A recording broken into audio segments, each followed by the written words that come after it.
आकृति ज्ञान। किसके बारे में जानेंगे? आकृति ज्ञान। देखो आकृतियां अलग अलग प्रकार की होती हैं। तो हमारी किताब है, ये क्या है? स्लेट है किताब। इनकी आकृतियां अलग अलग है ना? अलग अलग है ना? तो आज हम किसका ज्ञान करेंगे? आकृतियों का। किसका ज्ञान करेंगे? आकृतियों का। किसका? आकृतियों। एक आकृति ये हो गई और एक ये हो गई, एक ये हो गई,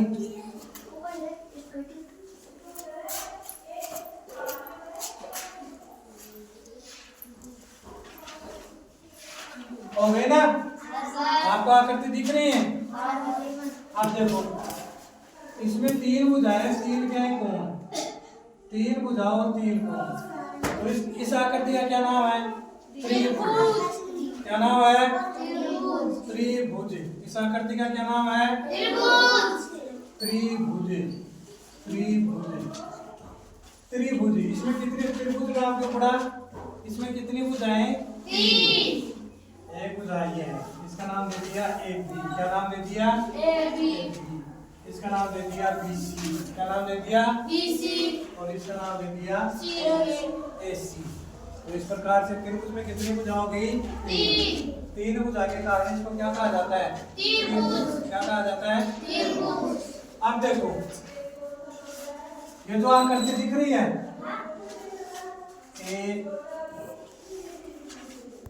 APQRS, PQRS। देखो इसमें ये दोनों भुजा समान ही, ये दोनों समान, यानी आमने सामने की भुजा क्या है? इसमें बराबर है। आमने सामने की भुजा क्या है? बराबर। फिर क्यों? फिर क्यों किसके बराबर है? SR के बराबर। PQ किसके बराबर है? SR के बराबर। और PS किसके बराबर है? QR के बराबर। PS किसके बराबर है? QR। तो वह करते जिसमें आमने सामने की भुजा बराबर होती है। कौन सी? आमने सामने। जैसे ये भुजा, ये भुजा, ये भुजा और ये भुजा आमने सामने की होगी ना? ऐसी आकृति कौन सी होगी? आयत। क्या होगी? आयत। क्या होगी? आयत। आयत हो गया। तो आयत में क्या होता है? आमने सामने की भुजा बराबर होती है। ये जो सर्किल दिख रहा है, गोलाकार जो आकृति दिख रही है, कैसी आकृति? गोलाकार। इसको क्या बोलते हैं? इसको क्या बोलते हैं? इसमें क्या बोलते हैं? अब देखो ज्यादातर जो गोल वस्तु होंगी वो किसकी आकृति में आएंगी? वृत्त की में। इसमें आएंगी वृत्त की। जैसे अपनी गेंद होती है वो कैसी होती है? गोल होती है। फुटबॉल होता है वो गोल ही होता है, तो वो कौन सी आकृति में आएंगी? उसमें। जैसे चूड़ी होती है, क्या होती है? चूड़ी। चूड़ी होती है ना चूड़ी। तो वो भी कैसी होती है? गोल होती है इस प्रकार से। ये अब देखो इसमें एक केंद्र होता है। इसमें एक तो क्या होता है? केंद्र। एक तो केंद्र होता है, एक होती है त्रिज्या। क्या होती है? त्रिज्या। और एक होता है व्यास। क्या होता है? व्यास। त्रिभुज में कौन कौन सी चीज होती है? त्रिज्या, व्यास, केंद्र और परिधि। और क्या? परिधि। त्रिभुज में क्या क्या हो गया?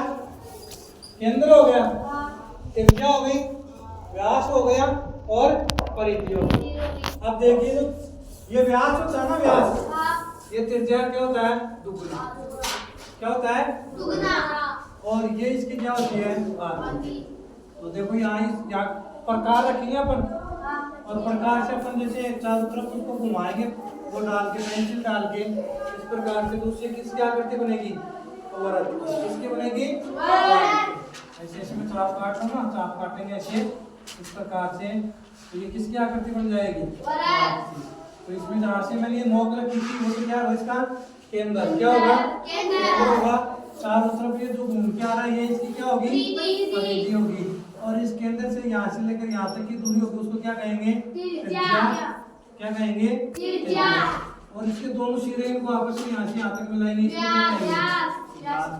क्या कहेंगे? व्यास। इस प्रकार से गोलाकार जो वस्तुएं होती है ना, उनमें क्या होगा? उनको क्या कहेंगे? क्या कहेंगे? एक होता है वर्ग। क्या होता है? वर्ग। A B C D। इसमें क्या होता है कि वर्ग में चारों भुजाएं, वर्ग में क्या होता है? चारों भुजाएं क्या होती है? समान। ऐसी आकृति जिसकी चारों भुजाएं समान, उसको क्या कहेंगे? वर्ग कहेंगे। तो इसमें देखो AB 4 सेमी है, BC 4, CD 4 और AB 4। तो ये किसकी आकृति हो गई? वर्ग की। तो इस प्रकार से हम क्या कर सकते हैं?